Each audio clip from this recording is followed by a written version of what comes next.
শুভ সকাল বন্ধুরা, মিঠু সিম্পল লাইফস্টাইলে আমি মিঠু চলে এসেছি তোমাদের সামনে। আশা করছি তোমরা সবাই খুব ভালো আছো আর আমিও বেশ ভালোই আছি। আর একটা নতুন সকাল তোমাদেরকে সাথে নিয়ে শুরু করছি আজকের আরেকটি নতুন ব্লগ। ঘড়ির কাঁটাতে এখন 6টা বাজে আর এই 6টা থেকেই আমি তোমাদের সামনে আসলাম। আর সারাদিনের কাজকর্ম একদম কিন্তু খুব তাড়াতাড়ি করার এবং খুব অ্যাক্টিভভাবে করার আমি চেষ্টা করছি বন্ধুরা, আর তোমাদের সাথে সবটাই শেয়ার করার চেষ্টা করছি। আর কয়েকদিন আগে না আমাকে একজনে জিজ্ঞাসা করেছিল যে আমি যে গ্যাস সিলিন্ডারের নিচে সেই যে একটা চাকা মতন হয় না, সেটা কিনে এনেছিলাম, সেটার কত দাম। তো আমি বলেছিলাম যে বলে দেবে ব্লগে। আমি না একদম ভুলে গিয়েছি যে ওটা বলতে।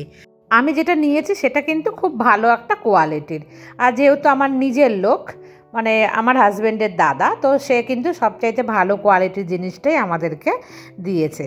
তবে একটু কম দাম আমাদের থেকে নিয়েছে। আর ওগুলোর দাম নাকি মানে আমার ভাসুর বলছিল, মানে ওর দাদা বলছিল যে 250 টাকা করে নাকি বিক্রি করে ওগুলো। তো যাই হোক বন্ধুরা, কারো কাছ থেকে হয়তো 250 নিতে পারে, আবার 300ও নিতে পারে। কৃষ্ণনগরে হয়তো 300 টাকা এরকম কিছু একটা দাম আছে। তো আমি তোমাদেরকে বলে দিলাম যে দামটা, যদি তোমরা কেউ নাও তাহলে কিন্তু তোমাদেরকে কেউ যেন ঠকিয়ে না দেয়। 250 থেকে 300 টাকার বেশি কিন্তু হবেই না এগুলোর দাম। 6টার মধ্যে জল চলে এসছে। আমি কি করলাম বলো তো, জামা কাপড়গুলো মানে ওই যে বেডশিট আর 2-1টা জামা কাপড়, বেশি নয়, সেগুলোকে ভিজিয়ে রেখে আসলাম। তো ভাবলাম ভিজুক, সেই ফাঁকে এসে কিন্তু আমি ঘরটা ঝাড়ু দিয়ে ঘরটা ভালোভাবে মুছে নিই। আর একটা কথা হলো, কয়েকদিন আগে তো মেয়ের ওখানে গিয়েছিলাম, তোমাদেরকে বলেও ছিলাম যে ওখানে যাওয়ার পর না আমার মেয়েদের মানে হোস্টেলে যে রিসেপশনে বসে মেয়েটা, তোমরা অবশ্য দেখতে পাওনি। কোনো একবার আমি হয়তো ক্যামেরায় একটু দেখিয়েছিলাম, একটুখানি মোটা সোটা করে বেশ ফর্সা করে, খুব বেশি বয়স না, এক ঝলকে হয়তো ওকে আমি দেখিয়েছিলাম। তো সেই মেয়েটার সাথে কিন্তু আমাদের গণ্ডগোল হয়েছিল, বিশেষ করে আমার সাথে।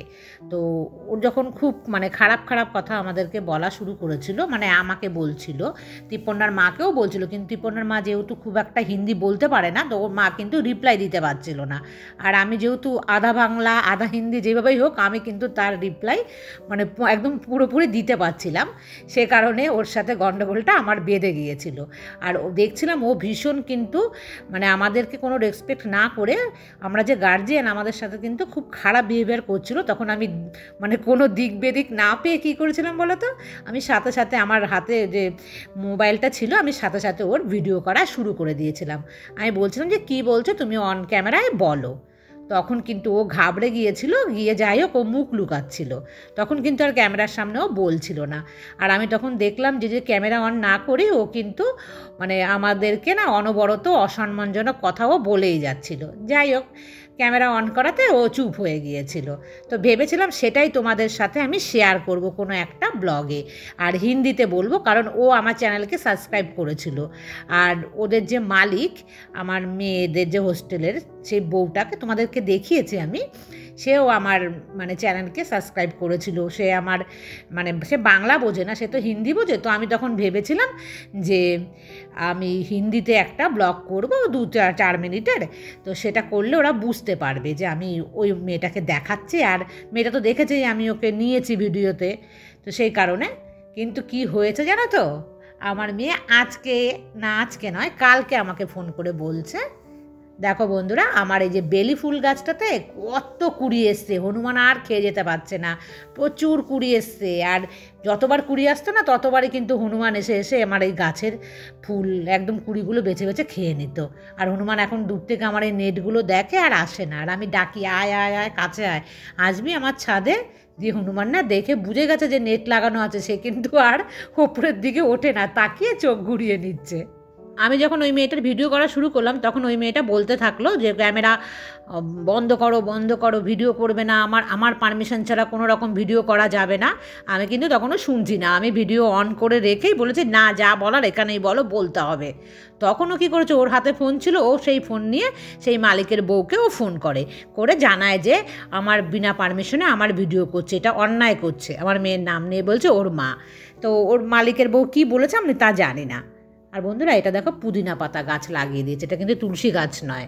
আর এটাতে ছায়াতে রাখতে হবে বলে এখানটাতে রেখেছি। তারপর যাই হোক, ও যখন মানে মুখ লুকোচ্ছিল বারবার, দিয়ে আমি তারপরে ক্যামেরা বন্ধ করে দিয়ে ওই যে চিকেন রান্না করতে আমাকে দেখলে না তোমরা ওপরে, সেই তার আগে কিন্তু ঘটনা ঘটেছিল। মানে চিকেন রান্না করতে গিয়ে একদম মন মেজাজ পুরো খারাপ হয়ে গেছিলো আমাদের।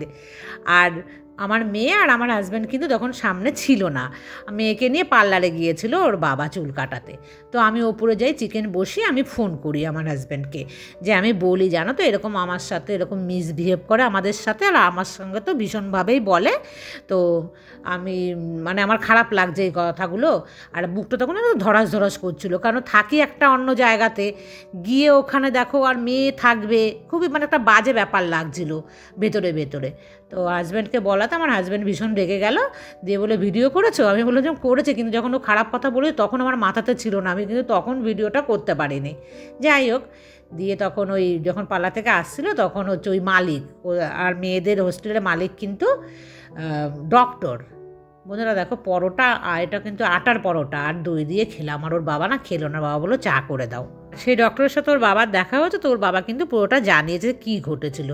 ডক্টর তখন না খুব রেগে গিয়েছিল, বলেছিল ও এরকম মানে খারাপ ব্যবহার করে, আর ওর বিরুদ্ধে কিন্তু অনেক কমপ্লেন আছে, অনেক মেয়েরাই নাকি কমপ্লেন করেছে ওর বিরুদ্ধে, ওকে ছাড়িয়ে দেবো, যদি সেরকম কোনো মেয়ে পাই তো ছাড়িয়ে দেবো, একথা বলেছে। তখন ওর বাবা বলেছে না না ছাড়াবেন না, ওর জন্য মানে আমাদের জন্য ওর কাজটা যাক সেটা চাই না, কিন্তু ও যেন এরকম খারাপ ব্যবহার না করে সেটা আপনাদেরকে বললাম। কারণ আপনারা মালিক হয়ে বিশ্বাস করবেন না, মালিক হয়ে ডক্টরের মানে মিসেস যে এত ভালো ব্যবহার আমাদের সাথে করেছে, সেখানে ও বিন্দুমাত্র চিন্তা ভাবনা করছে না যে আমরা কে, যে ওর মালিক আমাদের সম্মান করছে, আর ও একটা মেয়ে আমাদেরকে বিন্দুমাত্র সম্মান করছে না। আর যাই হোক, মোদ্দা কথা আমি এত কথা কেন বলছি তোমাদেরকে, কাল নাকি ওই মালিক যে ডক্টর সে নাকি ওই মেয়েটাকে কাজ থেকে ছাড়িয়ে দিয়েছে। মেয়েটা কি করে জানো তো, শুধু যে আমি নালিশ জানিয়েছি তা কিন্তু নয়, প্রত্যেকেই হোস্টেলের মানে নালিশ জানিয়েছে। দেখতে পাবে যে হোস্টেলের ওখানে একটা পাতলা করে একটা ছেলে তোমাদেরকে আমি দেখিয়েছি কিচেনের ওখানে, তো সেই ছেলেটাকে দিয়ে সমস্ত রকম কাজ করায়, ওই ছেলেটা গিয়ে কিন্তু নালিশ করেছে এর আগেও অনেকবার। আর মেয়েটা ঘরের মধ্যে বসে বসে, ওর তো নিচে রিসেপশনে থাকার কথা, ও কখনো থাকে না, নিচটা পুরো ফাঁকা, আর ও ঘরে বসে বসে ফোনে গল্প করে, আর টাইম মতো গিয়ে খাবে, খেয়ে খেয়ে আর কোনো রকম কিন্তু ও ডিউটি করে না। তো এই সমস্ত কারণে কিন্তু ছাড়িয়ে দিয়েছে।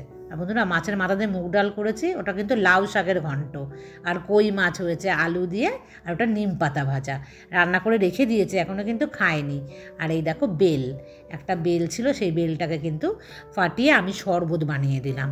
ওর বাবা ভীষণ ভালোবাসে বেলের শরবত খেতে, আমিও ভালোবাসি, তবে কী বলো তো, বেলের শরবতের মধ্যে চিনি দিলে আমি ভালোবাসি না, আর ওর বাবা চিনি মানে ভীষণ কড়া পাকের মিষ্টি করে শরবত বানালে নাকি খুব ভালো খেতে লাগে। আর বেশি মিষ্টি খাওয়া শরীরের জন্য কিন্তু একদমই ভালো নয়। তো আমি ওর বাবাকে না বেশি করে দিয়ে দিচ্ছি, আমি খাবো না, আমি এখানে অনেকটা চিনি দিয়েছি। ওর বাবা বলছে না একটু খেয়ে দেখো।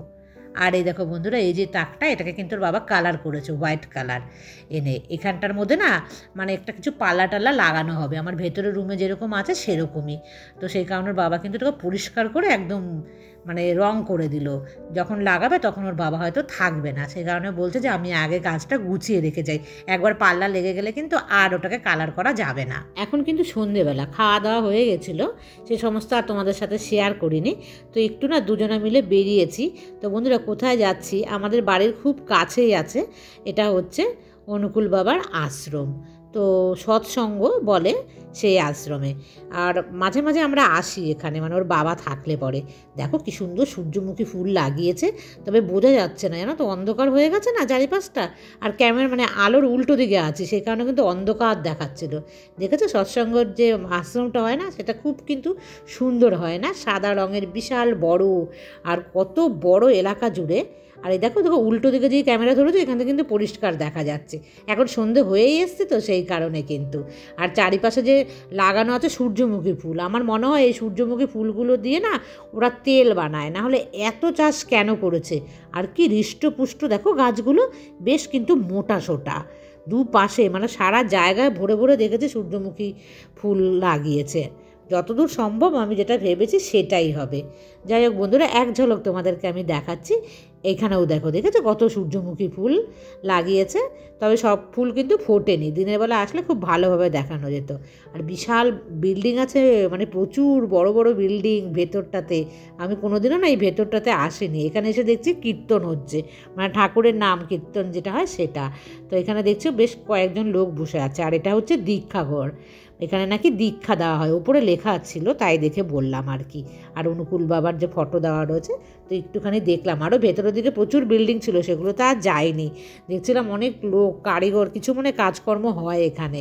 যাই হোক, দুজনে মিলে বেরিয়ে পড়ছি।